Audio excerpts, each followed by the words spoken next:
All right, doing a little book review of Intro to Alien Invasion.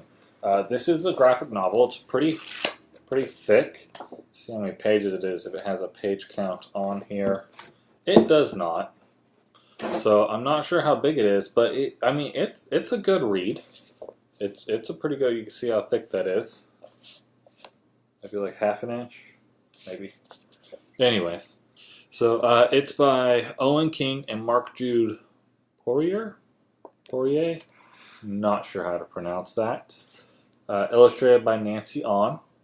If I had to sum it up in one word, I'd call it juvenile. Uh, Quick summary.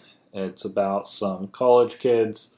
Main character is a female, this one here, and some aliens invading the school, and they have to stop it. So that's the end of the spoiler-free summary and review there. It has a quote on the back from Patton Oswalt that seems, to be putting it in a positive light. I don't know the other people that it has quotes from, but I know Patton Oswalt. And it looked interesting. The big, it's black and white on the inside, which I don't mind that. Color's always fun, but I don't mind it all being grayscale. The big thing was I picked it up at a Dollar Tree, so not much of a loss there. I shouldn't call it a loss. Personally, I'd give it 2 stars out of 5 if I had to rate on a star system like that. It was written by fully grown adult men, but it really does read like what a teenage boy thinks college experience would be like for a girl during an alien invasion, which the alien invasion part is actually pretty cool, the way they do it, and the way they tie it into the old sci-fi movies from the 50s and 60s, and that's pretty cool, though just the dialogue in it, I guess, is not my favorite.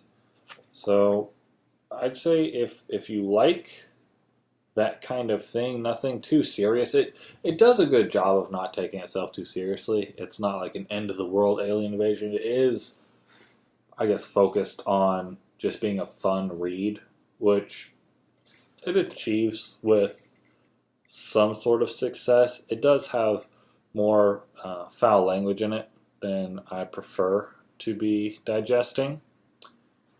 So keep that in mind also. But yeah, Intro to Alien Invasion. It's not terrible. I don't plan on reading it a second time. And if you like just kind of campy, not too serious, interesting take on alien invasion with, I guess, a juvenile sense of humor would be the best way to describe that part of it. Then this might be a book that you at least spend the time to read once. I don't know if you can find it at a library, get lucky, find it at a Dollar Tree, or maybe a used bookstore or something. But it's not terrible. It has a lot of potential that I feel like should have been fleshed out more. Not flushed. Shouldn't be flushed. This will clog your pipes.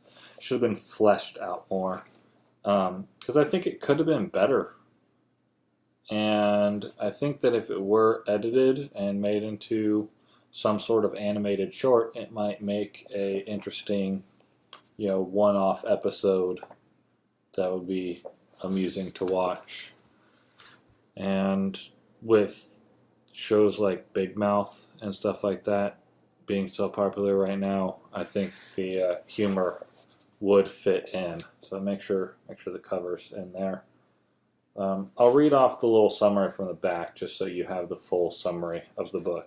Stacy, a brilliant, overachieving astrobiology major at Fenton College, had planned on just another lonely spring break on campus. But when a hurricane downs power lines and knocks out cell phone reception, Stacy and her friends are stranded with no way to communicate with the outside world at the worst possible moment, in the midst of an alien invasion. Excuse me. The throat clearing is not part of the description. As space insects begin to burrow into students and staff, transforming them into slobbering, as space insects begin to burrow into students and staff, transforming them into slobbering, babbling monsters. A conglomeration of misfits must band together to prevent the infestation from spreading. Alright, there we go. I'm apparently terrible at reading things. Anyways, check out TomGeek.com. I'm Kyle.